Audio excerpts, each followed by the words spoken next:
So without further ado, I want to introduce author, poet, community activist, urban peacemaker, revolutionary, and my best friend, Luis J. Rodriguez from Mexico. I'm going to read something, but I'm also going to make statements as I go along. This is a very important historical development, what we're seeing today. As of last Friday, March 7th, I am officially on the June 3rd primary ballot as a candidate for California governor. This was a result of a grassroots signature gathering phase that turned in around 5,000 signatures of registered voters to various county register offices across the state. And I want to say that many of those signatures came from Watts, from you. That is a very important. Historic, well, let's say why. First, I am the only Latino candidate who has gotten this far in the 2014 governor's race. I'm the only one that is a former gang member and drug user, although I've been crime-free, gang-free, and drug-free for more than 40 years. I'm the only one that's been an urban peacemaker, helping turn around the lives of troubled youth since my teenage years. I'm the only one that worked in a steel mill, a foundry, in construction, a paper mill, a chemical refinery. I'm the only one that has 15 published books in poetry, children's literature, fiction, nonfiction, including a best-selling memoir that has been credited with saving lives and turning around thousands of young people from the self-destructive paths that seem to be all the current system has to offer. I'm also making this announcement from Watts, a historically important section of LA with more than a 40% poverty rate. I'm here in front of the Watts Towers because they signify what can be created from what some of us might call discarded materials. But look at the beautifulness of it. Look at how you can turn something ugly into something amazing. You look how you can turn things that are broken down and not quite there and lost and fractured and make amazing community. That's what's possible. The point is, there are many Watts across LA, throughout Central Valley cities in California like Fresno, Merced, and Modesto, in the coastal areas like Salinas, and in the Bay Area communities of San Francisco, Oakland, Richmond, just to name a few.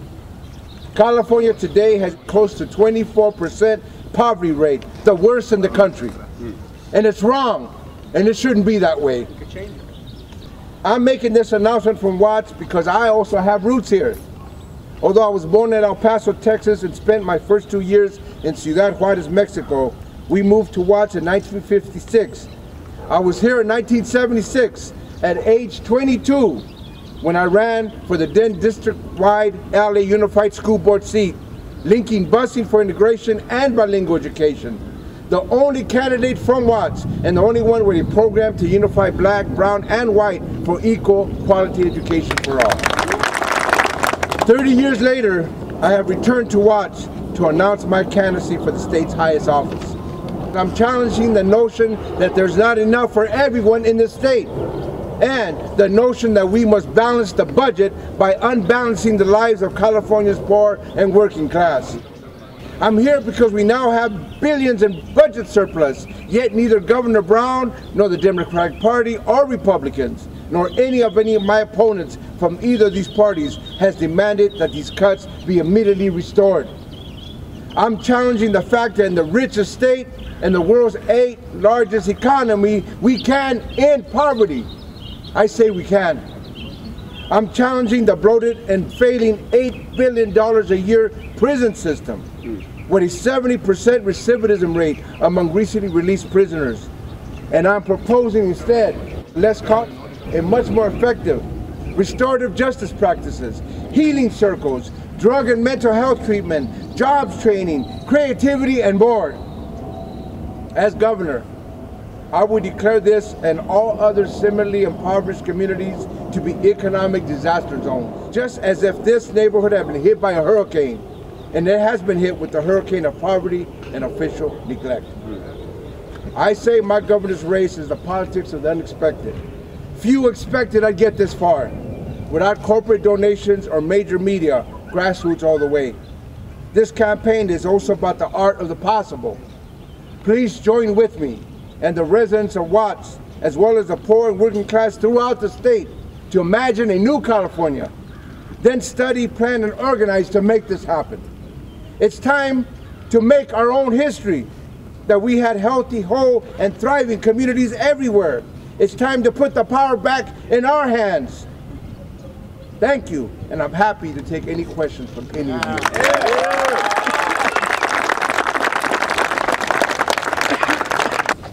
I would like to know how you're going to help the immigrants that are in this country. We're talking about immigrants coming in, and people are saying, well, why should we take care of them? Why are they here? But I would say that this is a global problem. It is not just a problem in the United States. Over here happens to be people from Mexico and Central America. And my thing is they're being forced to come here. I wouldn't leave Mexico. It's a beautiful country. Why would I leave Mexico if I can't get a job?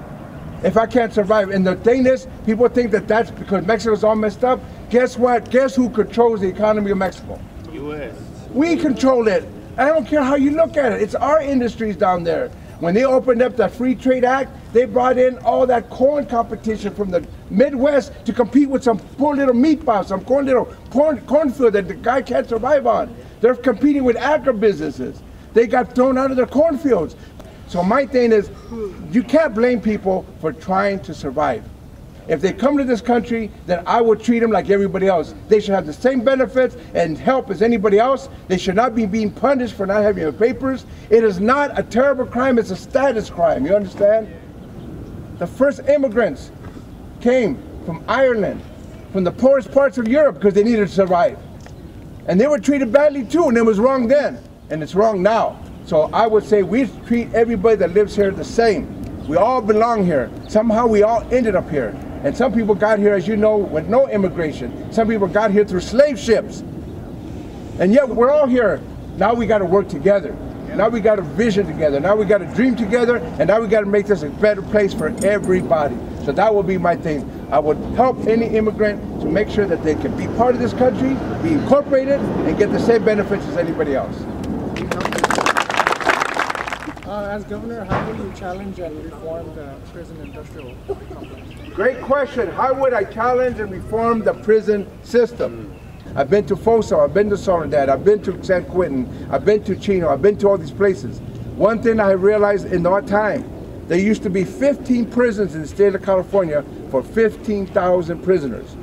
Now, there's 34 prisons for 160,000 prisoners. They are building more prisons, and only 1 or 2 colleges have been built in that time. You understand? This is no accident that they're creating what I call the largest state-sponsored poor people housing, the prison system of California. So what I'm going to do is overhaul the whole system. It doesn't work.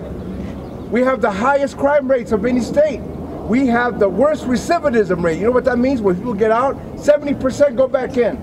It's a failing system. And does it stop crime? Does it stop drugs in our community? It doesn't even do that. So I would completely overhaul it, completely. How do you feel about the California high school exit exam? How do I feel about the California high school exit exam? And I'm going to be as blunt as I can. That exam is really just to weed out people. That's right. You understand? I will do everything I can to make sure that everybody has the best education and everybody can be able to rise up through schools and through education, not throw people out. Because the people they're throwing out, as you can imagine, are black, brown, poor, and working class. That's who they're throwing out. But I will tell you something, I've been to rich schools, I've been to well-off schools. They don't have standard testing. Can you imagine if I tell people that says, rich schools don't have standard testing, they have testing, like everybody should have, but this whole idea that they gotta pass all these tests, They have arts on all the walls, arts everywhere. Can you bring those same resources to our communities so our kids can make it? Again, we're going to take this out as far as we can. We're going to create our own social media. We're going to put it on a website, grassroots all the way. What made me want to become governor? You know what? I would now have to be honest with you. It's really because of all of you here. I kept seeing politicians not representing our voices, our issues. Even some of them who have black and brown skin, who are politicians, aren't representing us. You understand? I have seen our own people get up there and then turn their backs on us. I don't want to be that person. I don't want to be known for that. I have been fighting and struggling for 40 years to better our communities. In Watts, in East LA, in the San Fernando Valley, in Chicago, I lived there 15 years. Wherever I went, I have fought for a better world, and I'm going to keep doing it as governor.